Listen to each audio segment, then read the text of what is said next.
Hi, I'm Gary and I love a good cruise holiday. I've sailed all over the world with a bunch of different cruise lines and there are plenty I've yet to try. But one decision I always have to make is which cabin to choose, and as a solo cruiser that brings all sorts of extra things to consider. In 2024 I sailed on 3 different cruise ships in 3 different types of cabin, and in this episode I'm going to share some of the pros and cons of each. So whether you're a solo traveller or just want to look at some of the types of cruise cabins out there, this is the video for you. In 2024, I was lucky enough to sail on 3 different cruise ships. The Marella Cruises ships Marella Explorer 2 around the Adriatic,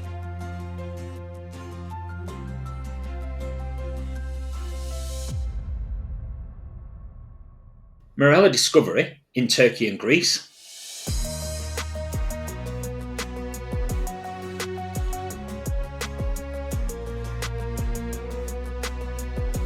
and then I sailed with Princess Cruises from Australia to Vanuatu and Fiji aboard Royal Princess.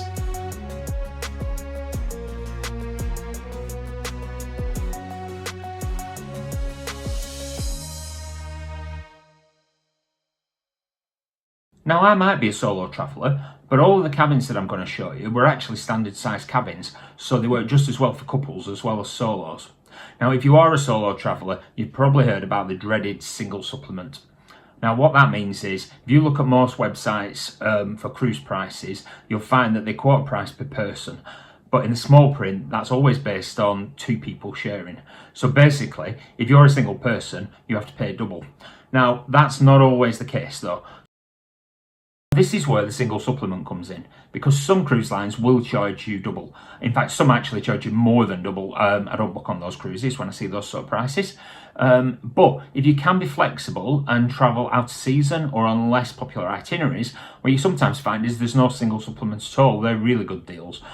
What usually happens is that the charge is something like 50% more, or perhaps a bit more or a bit less sometimes, depends on the cruise.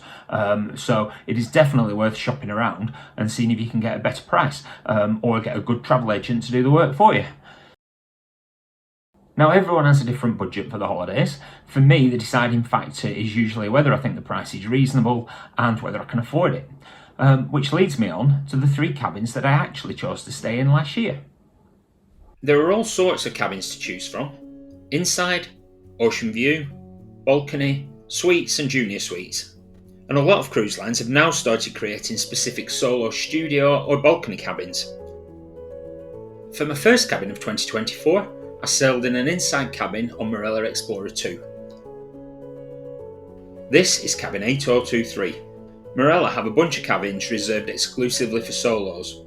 These are similar to standard cabins, so you get a decent amount of space. The downside is there are a limited number, so they can sell out quickly. On this cruise, my only option was a solo inside, as the outside cabins were all gone by the time I booked. I've heard that you can contact them directly to see if they've undersold standard cabins in this case. Let me know in the comments if you've ever tried this.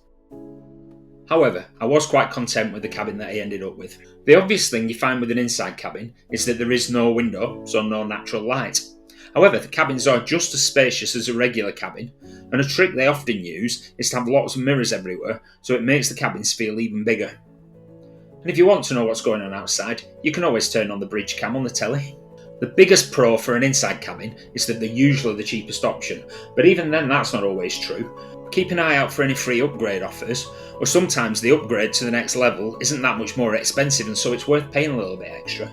That said, I find these cabins are a really great choice, especially if you're on a tight budget, and many people will tell you that they often only use the cabin for sleeping and changing anyway. So if you're one of those people who are off out and about all day every day, this is the cabin for you.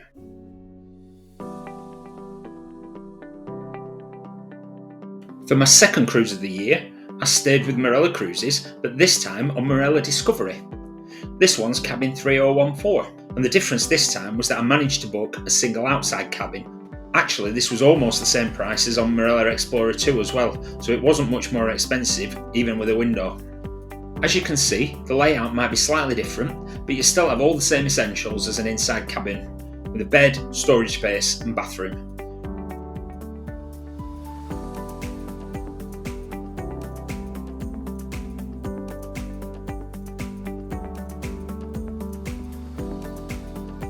The beds usually convert to 2 singles or a queen bed in most cabins these days, but you do need to check just in case if that's important to you.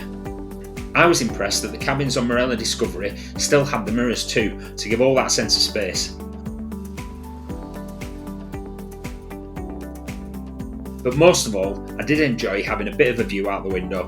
It's lovely just watching the sail in or sail away while you're getting ready.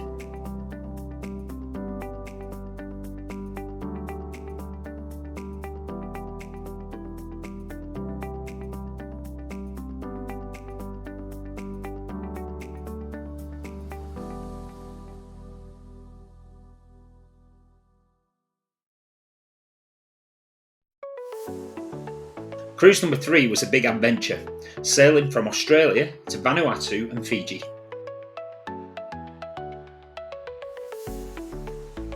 We also had 8 sea days on this cruise, so unlike the port-intensive Marella cruises, where you could get off each day, for this cruise there was lots of time to spend on the ship.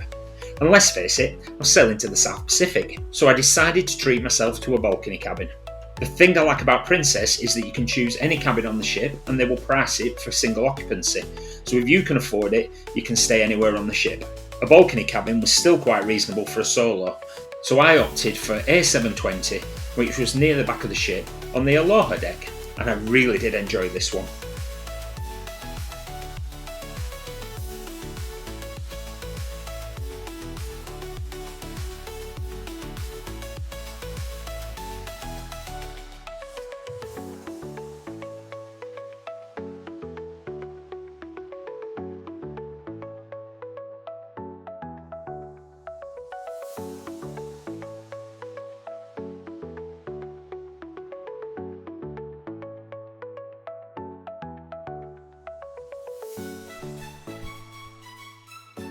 Once again, you still have all the same facilities and similar beds, bathrooms and storage, but it's great to be able to lie in bed and see the sea.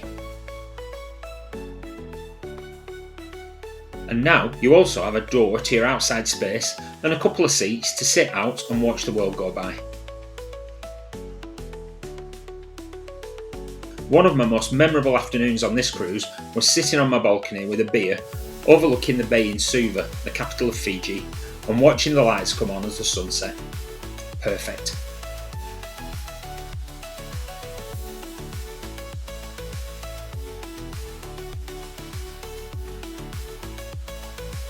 So, yes, a balcony cabin may be more expensive, but sometimes a bit of affordable luxury is worth it.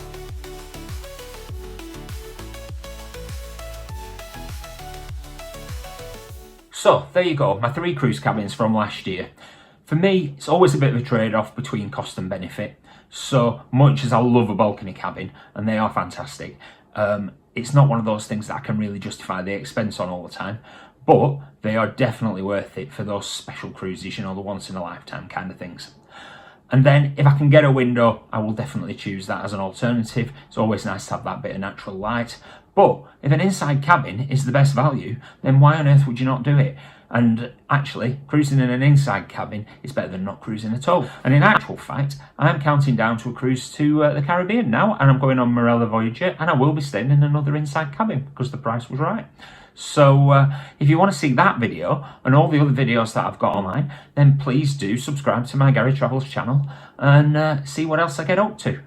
And why not let me know in the comments what type of cabin you would choose.